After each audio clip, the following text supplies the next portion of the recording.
সম্প্রতি গ্রেপ্তার হলো জেনারেল মাসুদ আহমেদ চৌধুরী। বলা হচ্ছে মানে 1/11-এর সময়কার কুশীলবদের একজন, বিশেষ করে আজকের প্রধানমন্ত্রী জনাব তারেক রহমান সাহেবকে ওই সময় গ্রেফতার করার ক্ষেত্রে যিনি অগ্রণী ভূমিকা পালন করেছিলেন তার একজন জেনারেল মাসুদ আহমেদ চৌধুরী।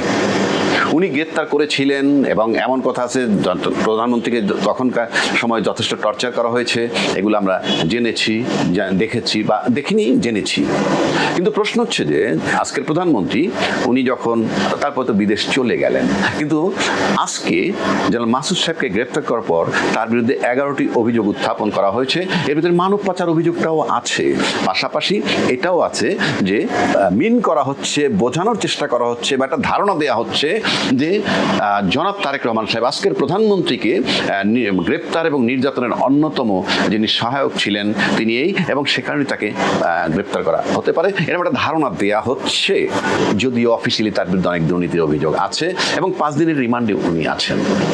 এগুলো নিয়ে আমার কোনো প্রশ্ন নাই, একটা রাষ্ট্রযন্ত্র জানে কি করবে না করবে, গোয়েন্দা বিভাগ তাকে গ্রেপ্তার করছে, ডিবি অফিস।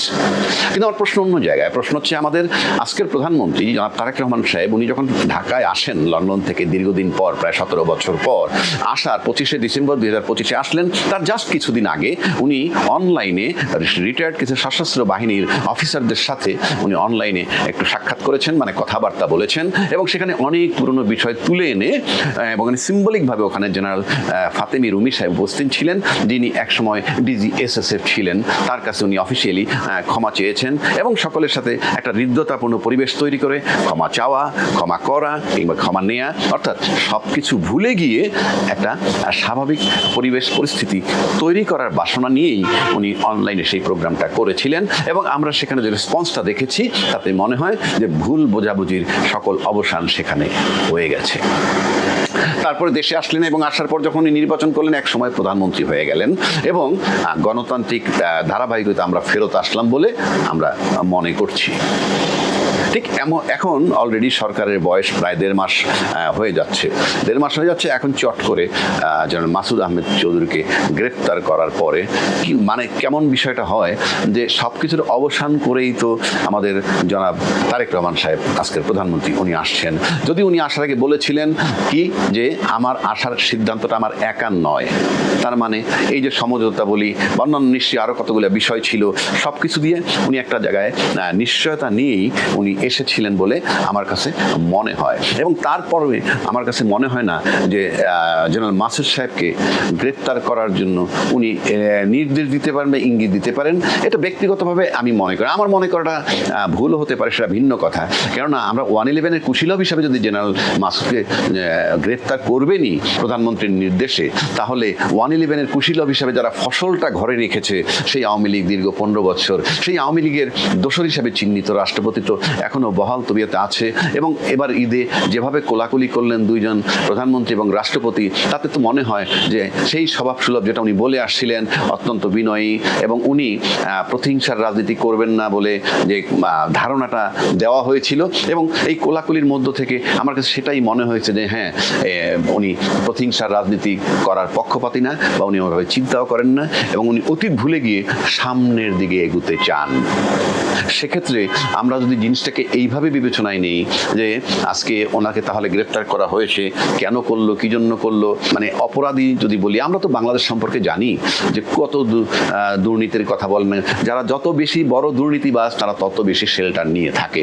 তো সেক্ষেত্রে জেনারেল মাসুদ আহমেদ সাহেবকে গ্রেপ্তার করাটা 5ই আগস্টের পরে অনেকেই তো গ্রেপ্তার হয়েছেন সেই সরকারের বা সেই কুশীলব যারা ছিলেন এবং কুশীলবের বদৌলতে যারা এমপি হয়েছেন, মাসুদ সাহেবও একজন, ওই গ্রেপ্তার তো তখন হননি।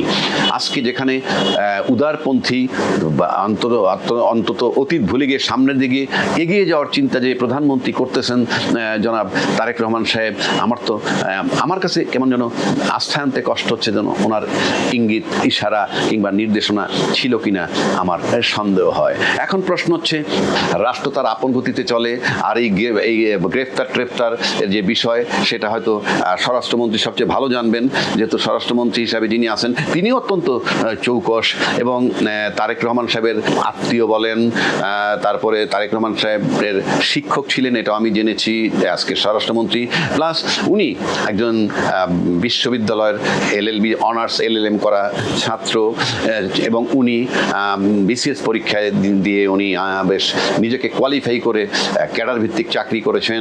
তারপরে উনি বেগম খালেদা জিয়া যখন প্রধানমন্ত্রী তখন তার এপিএস হয়েছেন, সময়ের ব্যবধানে উনি এমপি হয়েছেন, প্রতিমন্ত্রী হয়েছেন, বিএনপি স্ট্যান্ডিং কমিটির সদস্য হয়েছেন। সব কিছু যদি মিলাই উনি অত্যন্ত চৌকস, চিন্তাশীল এবং উনি নিজস্ব যোগ্যতা বলে এখানে আসছেন, এবং এই বিবেচনা যদি আমি করি নিশ্চয়ই উনি জানবেন এবং ওনার কাছে গ্রাউন্ড আছে তাকে গ্রেফতার করার, এবং জেনারেল মাসুদ সাহেবের মতো একজন লোককে গ্রেফতার হয়তো স্বরাষ্ট্রমন্ত্রীর নলেজে থাকার কথা। সব কিছু মিলে তার গ্রেফতার হয়তো স্বরাষ্ট্রমন্ত্রীর কাছে কিংবা সরকারের কাছে যৌক্তিক মনে হয়েছে।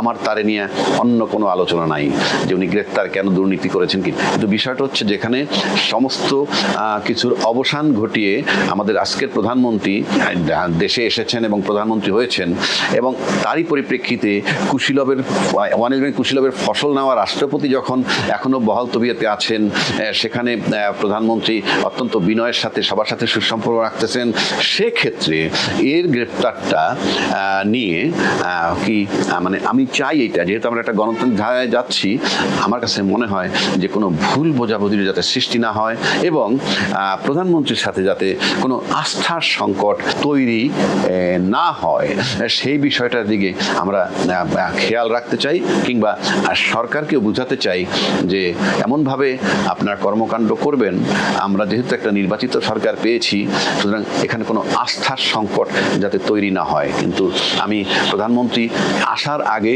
যেভাবে বক্তব্য রেখে এসেছেন, আসার পরে ওনার যে রাজনীতির স্টাইল ধরন আমি দেখছি যে উনি প্রতিহিংসা পরায়ণ না, উনি সামনের দিকে এগুতে চান, অতীতকে ভুলে যেতে চান। ভোলা সঠিক না ব্যাঠিক সে আলোচনা আমি যাচ্ছি না, কিন্তু যদি ওটা করতে চান তাহলে আমার কাছে মনে হয় যে আমাদেরকে চিন্তা করতে হবে যে আস্থার কোনো সংকট যাতে তৈরি না হয়। কারণ বাংলাদেশের রাজনীতিতে প্রজাতন্ত্রের যারা কর্মকর্তা কর্মচারী বা আমলাতন্ত্র যেটা বলি, সেটা কিন্তু একটা বিশাল রোল প্লে করে। আর আমাদের দেশের রাজনীতিবিদরা যখনই কোনো ভুল বোঝাবুঝির অবসান হয়, কিংবা বিরোধী দলের সাথে মতবিরোধ হয়, কিংবা রাস্তাঘাটে যখন আন্দোলন হয় সরকার বিরোধী বা সরকারের বিরুদ্ধে যখন লেখালেখি হয়, তখন কিন্তু সরকার সবসময় গোয়েন্দাদের রিপোর্টের উপরে ভিত্তি করে সিদ্ধান্ত নেন। অথচ গোয়েন্দা যারা আছেন তারা কিন্তু প্রজাতন্ত্রের অধীনস্থ কর্মকর্তা বা কর্মচারী। আর ভুল বোঝাবুঝি তৈরি হয় আন্দোলন থেকে, বিরোধী দলের মত থেকে।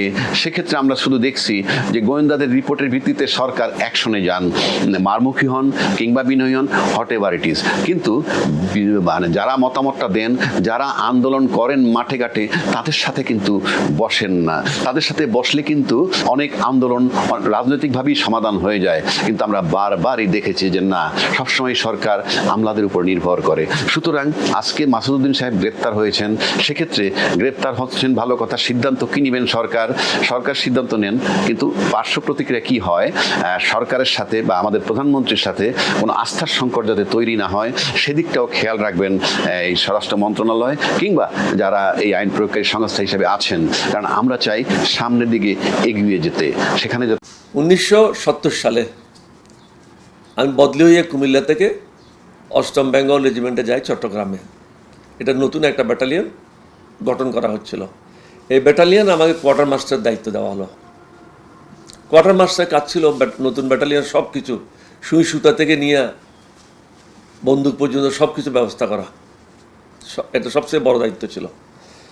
এই ব্যাটালিয়নে আসে পরে যোগদান করে তৎকালীন মেজর জিয়াউর রহমান, তিনি ছিলেন সহ অধিনায়ক, দ্বিতীয় ব্যক্তি। আর আমার যিনি আগের অধিনায়ক ছিল 4th বেঙ্গল রেজিমেন্টে, যেখান থেকে আমি গিয়েছিলাম, ওখানে ছিল লেফটেন্যান্ট কর্নেল এম.আর. চৌধুরী। উনি বদলি হয়ে যান চট্টগ্রামে ইস্ট বেঙ্গল রেজিমেন্টাল সেন্টারের প্রধান প্রশিক্ষক হিসাবে, চিফ ইন্সট্রাক্টর। 70 সালের পরের থেকে নির্বাচন যখন হলো, এরপরের থেকে আমরা বুঝলাম যে পাঞ্জাবিরা কখনো শেখ মুজিবকে পাকিস্তানের প্রধানমন্ত্রী হিসাবে মেনে নেবে না। 2টা কারণে তারা মনে করছিল। একটা হলো তারা মনে করছিল শেখ মুজিব ইন্ডিয়ার লোক। 2 নম্বর হলো তিনি পাকিস্তানের মতো একটা দেশকে সামলানোর মতো শিক্ষাগত যোগ্যতা বা অভিজ্ঞতা রাখে না, সুতরাং তাকে কোনো অবস্থাতেই প্রধানমন্ত্রী হিসাবে মেনে নেওয়া হবে না। এই জিনিসটা আমাদের কাছে অত্যন্ত পরিষ্কার ছিল, কারণ আমি নিজেও 1959 থেকে সামরিক বাহিনীর সাথে জড়িত ছিলাম। তো কর্নেল এম আর চৌধুরী চট্টগ্রামে যাওয়ার পরে তিনি একদিন সন্ধ্যায় আমাকে ডেকে নিলেন। আমার সাথে অত্যন্ত ঘনিষ্ঠ সম্পর্ক ছিল, ওখানে কোনো ভূমিকার প্রয়োজন ছিল না। উনি আমাকে সরাসরি জিজ্ঞাসা করলেন, এটা জানুয়ারি মাস ছিল 1971 সালের। তিনি আমাকে সরাসরি জিজ্ঞাসা করলেন যে বলি দেশের অবস্থা কীরকম? তা বলছে ভালো না, কারণ পাকিস্তানিদের মুভমেন্ট দেখে মনে হচ্ছে তারা বল প্রয়োগ করে আমাদেরকে দমন করবে, শেখ মুজিবকে কোনো অবস্থাতেই পাকিস্তানের প্রধানমন্ত্রী হিসাবে তারা মেনে নেবে না। এছাড়াও শোনা যাচ্ছে পাকিস্তান থেকে নতুন অস্ত্র এবং গোলা বারুদ আসবে। কয়েকদিন পরেই গোলা বারুদ আসা শুরু হলো, নতুন নতুন সেনা সদস্যরা আসা শুরু হলো। এগুলি আমি চট্টগ্রামে থাকে প্রত্যক্ষ করলাম, দেখলাম। কর্নেল এম আর চৌধুরী সাহেবের সাথে আমার নিয়মিত বৈঠক হতো। এক পর্যায়ে আমরা সিদ্ধান্ত নিলাম যে বিদ্রোহ করতে হবে, বিদ্রোহ করে বাংলাদেশকে স্বাধীন করতে হবে।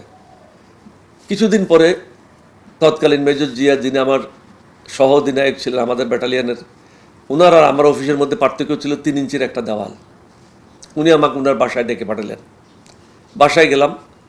এম আর চৌধুরী সাহেব যেভাবে জিজ্ঞাসা করলেন, উনিও অনুরূপ কতগুলি প্রশ্ন জিজ্ঞাসা করলেন। আমি কিন্তু ওই দিন তার সাথে কোনো অংশগ্রহণ করি নাই, কারণ ওনার সাথে আমার পূর্ব পরিচিত ছিল না, ওনাকে আমি ভালো করে জানতাম না, কোথায় কী কথা বলে বিপদে পড়ি, সুতরাং কোনো কথাই বলি নাই।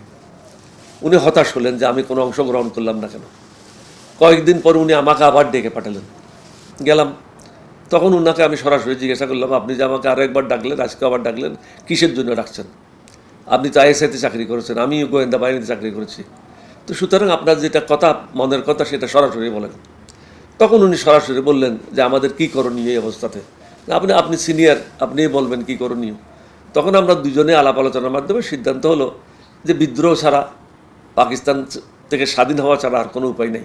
কারণ আমাদের উপর যে অত্যাচার হচ্ছে, অনাচার হয়েছে, বৈষম্য হয়েছে, এটা বৈষম্য কখনো মিটানোর না। এবং 1000 মাইল দূরত্বের মধ্যে 2টা দেশ কখনো টিকে থাকতে পারে না। কারণ আমাদের দেশের লোকের পক্ষে রাওয়ালপিন্ডি গিয়ে এটা ভিসা নেওয়া, বিদেশে যাওয়া, এটা সম্ভব না। একটা লোক মুন্সিগঞ্জ থেকে ঢাকাও আসতে পারতো না, টাকা পয়সা ছিল না মানুষের কাছে। যেমন আমরা দক্ষিণ চট্টগ্রামের লোক, শহরে আসা আমাদের জন্য কঠিন ছিল। এরকম একটা লোক তৎকালীন পূর্ব পাকিস্তান থেকে পাকিস্তানে গিয়ে রাওয়ালপিন্ডি থাকবে, ভিসা নেবে, বিদেশে যাবে লেখাপড়া করার জন্য বা চাকরির জন্য, এটা একটা অসম্ভব বিষয় ছিল। এবং এই যে বিভিন্ন ক্ষেত্রে বৈষম্য ছিল, চাকরির ক্ষেত্রে বলেন, বাজেটের ক্ষেত্রে বলেন, বিভিন্ন ক্ষেত্রে, সামাজিক ক্ষেত্রে, সব জায়গায় বৈষম্য ছিল। সুতরাং বাংলাদেশকে স্বাধীন করা ছাড়া আর কোনো উপায় ছিল না। এই জিনিসটা আমরা দুজনেই সিদ্ধান্ত নিলাম। উনায় কিন্তু আমি বলি নেই যে কর্নেল এম আর চৌধুরী সাহেবের সাথে আমার অলরেডি ইতিমধ্যে কথা হয়েছে, কারণ আমি মনে করেছি এটা যদি জানাজানি হয়ে যায়, আগরতলা করসপেরের কেসের মতো আমরা সবাই অ্যারেস্ট হয়ে যাব এবং শেষ পর্যন্ত আমাদের অভিষ্ট লোককে পৌঁছানো সম্ভব হবে না। আমি মনে করেছি যদি দুজনে অ্যারেস্ট হয়ে যায়, একজনও যদি থেকে যায়, তাহলে আমাদের পরিকল্পনাটা বাস্তবায়ন করা সম্ভব হবে। যার জন্য আমরা এটা 8ই মার্চ পর্যন্ত এটা গোপন রেখেছিলাম। 8ই মার্চের থেকে আমরা 3 জনে প্রকাশ্যে আসলাম, 3 জনের মধ্যে আলাপ আলোচনা হলো। এখন চলে আসেন 25শে মার্চে। মার্চের প্রথম সপ্তাহের মধ্যেই বিভিন্ন ঘরে পতাকা উত্তোলন হয়েছিল বাংলাদেশের ম্যাপ সহকারে প্রত্যেকের ঘরে ঘরে পতাকা। সুতরাং আমরা একটা ক্লিয়ার ইন্ডিকেশন পেলাম জনগণ প্রস্তুত, রাজনীতিবিদেরা প্রস্তুত না। তখন আমরা করলাম কি, চট্টগ্রামে যে ব্রিগেডিয়ার মজুমদার সাহেব ছিলেন, উনি সিলেট বাড়ি, ওনার মাধ্যমে জেনারেল ওসমানী সাহেবকে, ওনার যোগাযোগ করা হলো ওসমানী সাহেবের সাথে। ওসমানী সাহেবের মাধ্যমে শেখ মুজিবুর রহমান সাহেব যোগাযোগ করা হলো। শেখ মুজিব পরিষ্কার ভাষায় বলে দিল যে কোনো বিদ্রোহ করার কোনো প্রয়োজন নাই, আলাপ আলোচনার মাধ্যমে আমি প্রধানমন্ত্রী হব। দ্বিতীয়বার আমরা আবার অ্যাপ্রোচ করলাম, দ্বিতীয়বারও একই রকমের ফলাফল।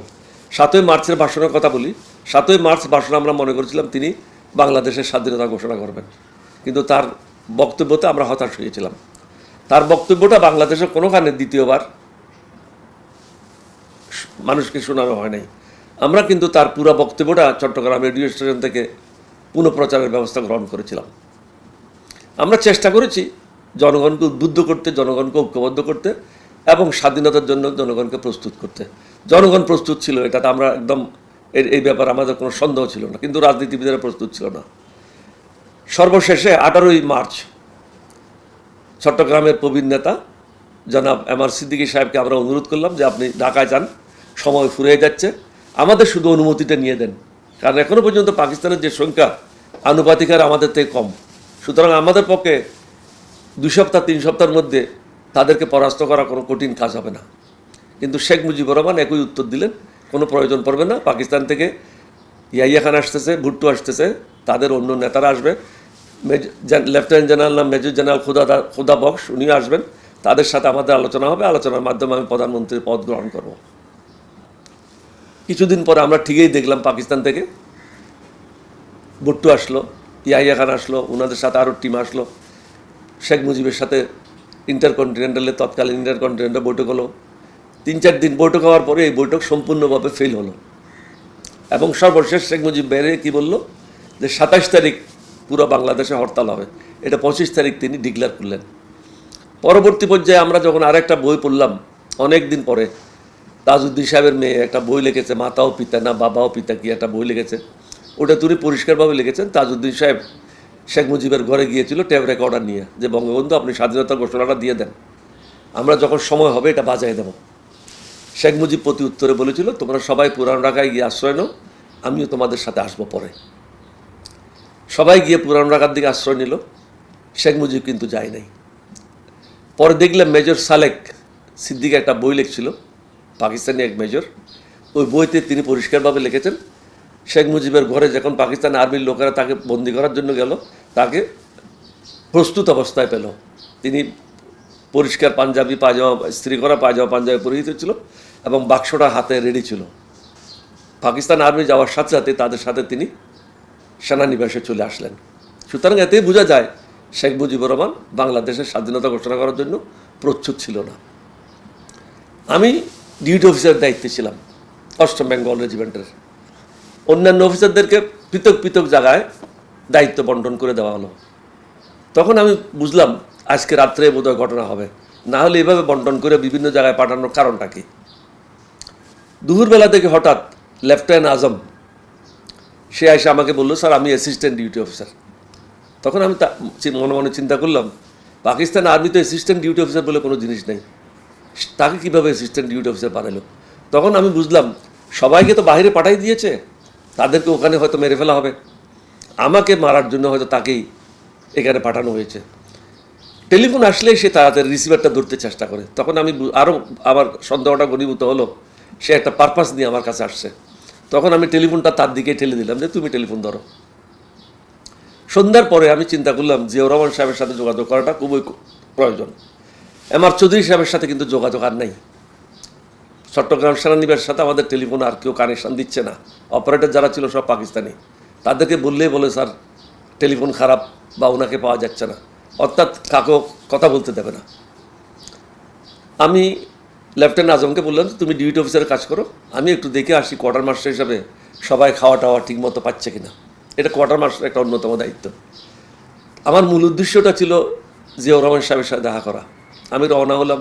জিয়াউর রহমান সাহেবের দায়িত্ব ছিল 16 শহর থেকে নিয়ে চট্টগ্রাম সেনানিবাস পর্যন্ত রাস্তায় কয়েকটা ব্যারিকেড ছিল, প্রায় 15-20টা ব্যারিকেড ছিল, বড় বড় ব্যারিকেড, পুরো চট্টগ্রাম শহরে ব্যারিকেডে ভর্তি ছিল। কোনো গাড়ি ঘোড়া চলাচল করতে পারছিল না, রিক্সা চলাচল করতে পারছিল, যানবাহন চলাচল সম্পূর্ণ বন্ধ ছিল বলতে পারেন। আমি ওনাকে যাওয়ার পথে ব্যারিকেড পাইলাম, চট্টগ্রামের বাসায় ওদেরকে বলে দিলাম যে তোমরা ব্যারিকেডটা এক পাশে পরিষ্কার করে দাও, আমার জিপ যাওয়ার মতো করে দাও, আমি আবার ফিরে আসবো, আমার পিছনে আরও একটা গাড়ি আসবে, আরেকটা গাড়ি না আসা পর্যন্ত তোমার ব্যারিকেডটা আবার প্রতিস্থাপন করো না। ওরা আমার কথাটা শুনলো।